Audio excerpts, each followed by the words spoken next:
I don't go down easy. Living for Christ, the best I can. I'm a Jesus girl. I'm a Jesus girl. All the way. I'm a Jesus girl. You changed my heart. I'm a Jesus girl. Ooh, fall forward, up and over. If I go, it's only higher.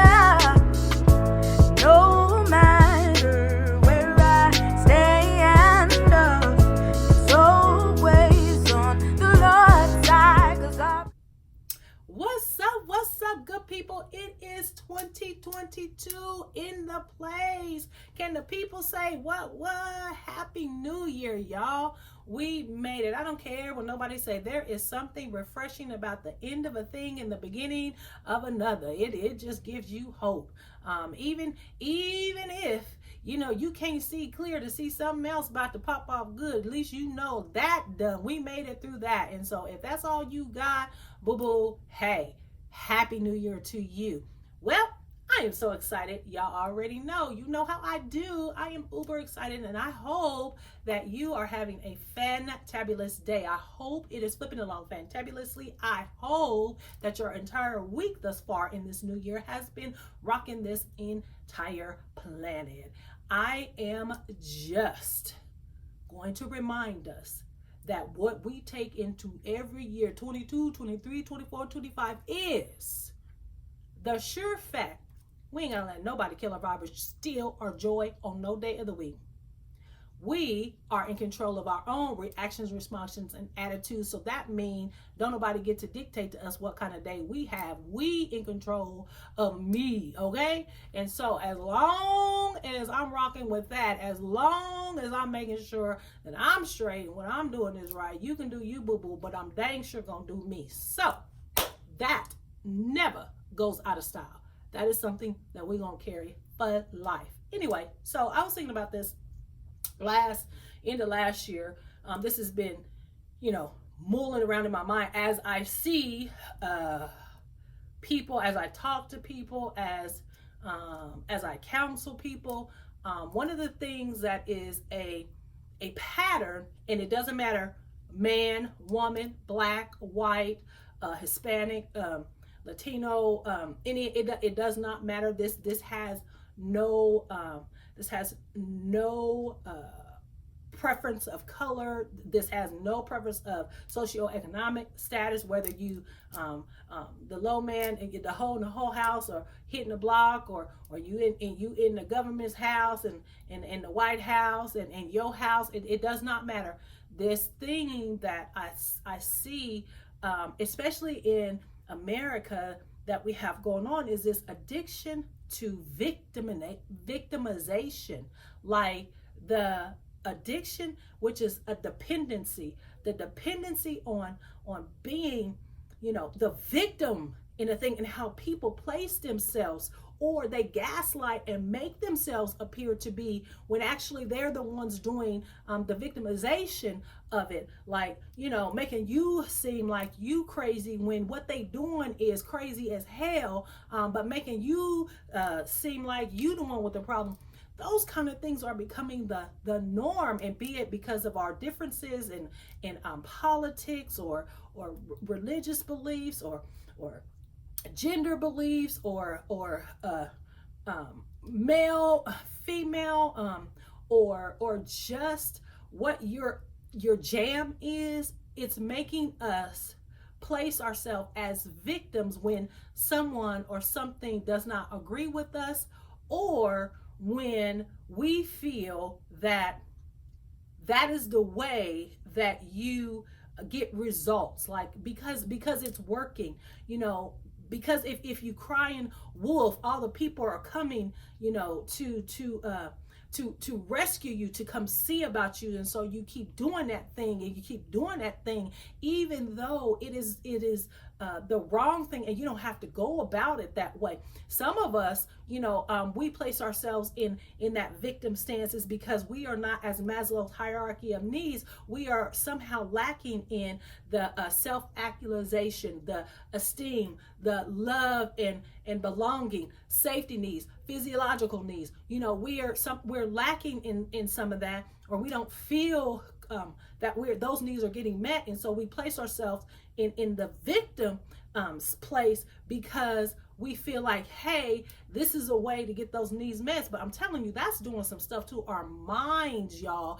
It is creating a people that are getting so comfortable with their dysfunction that they think it's normal. Some of the stuff we're doing is going on is crazy as hell, y'all. And it's trying to become the norm because we've become addicted to this victim, stance. And the thing about that is, when you become so comfortable, when you think of that as the norm, even if something is not going on, you are going to create situations and opportunities and circumstances so that you can be the victim.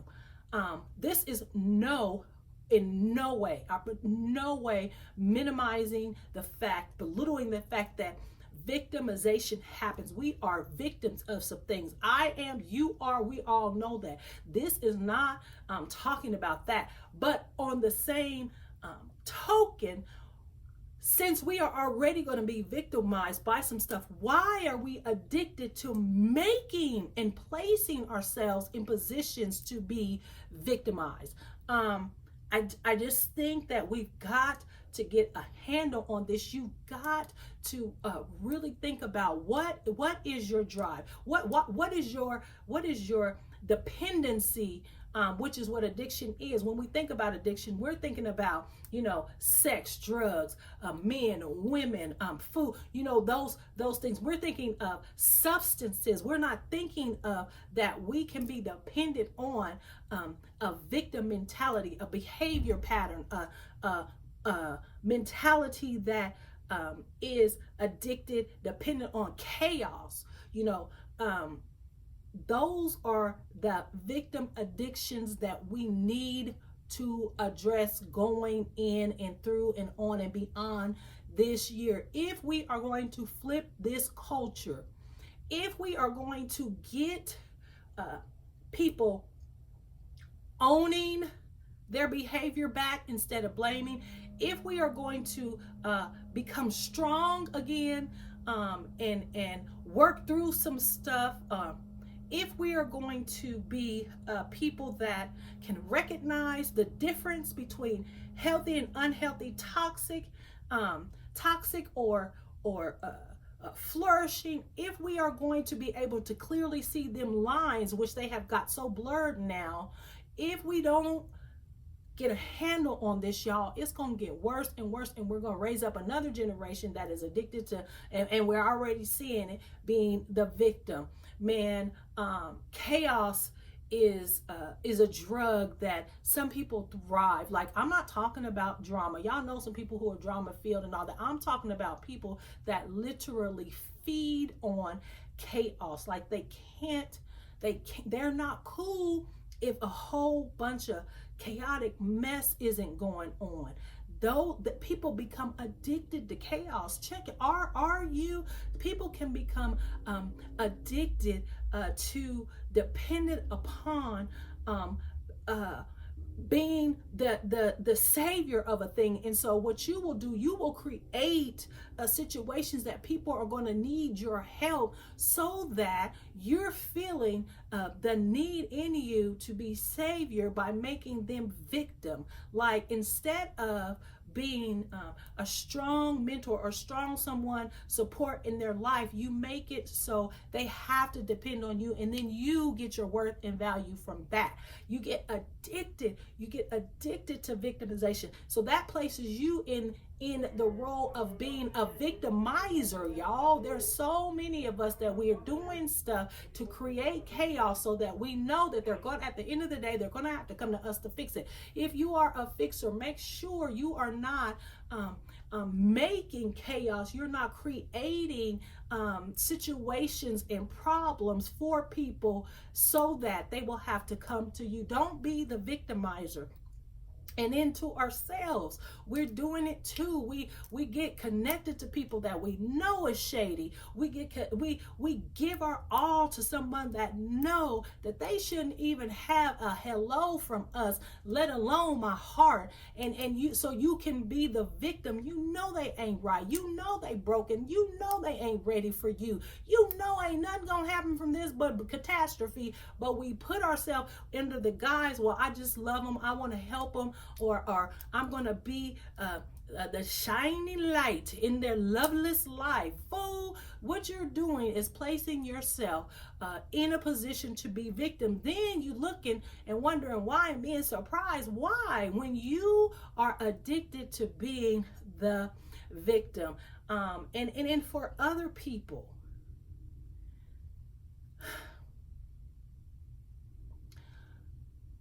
because I have so many people that support me and help me, you don't want to say these things, but it has to be said.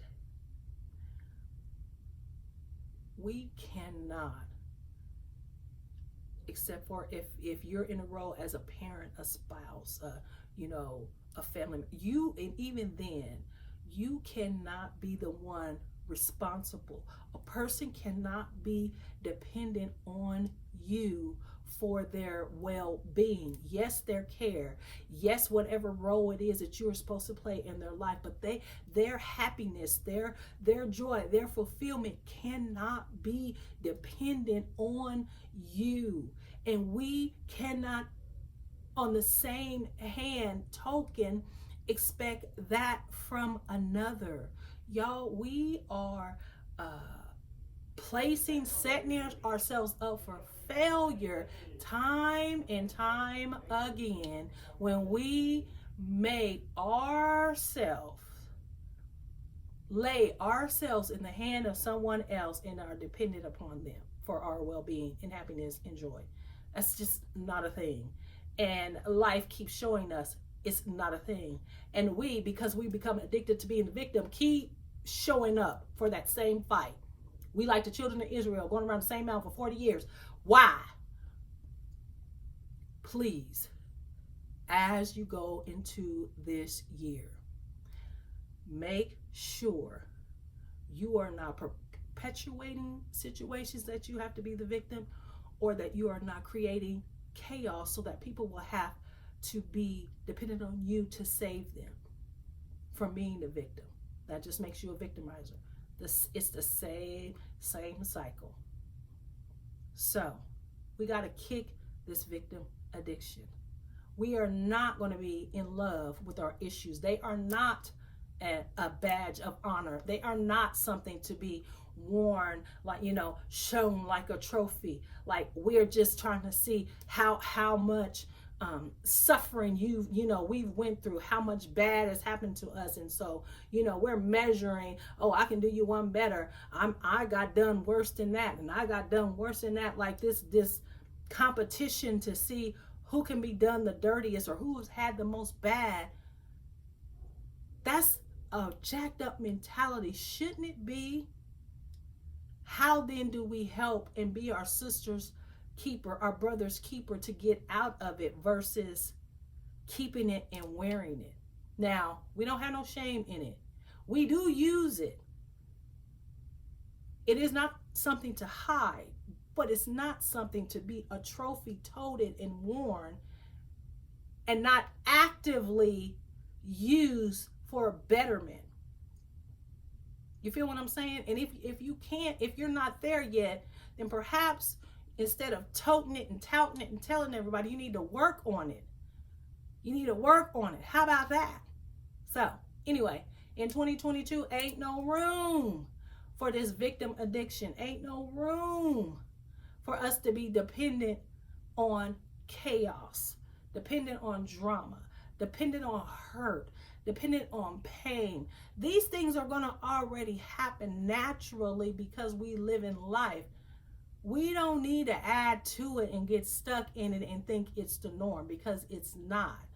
Because what you're in danger of is becoming a bitter, broken person who at the end of life will have regret after regret because you didn't spend the time to live and thrive.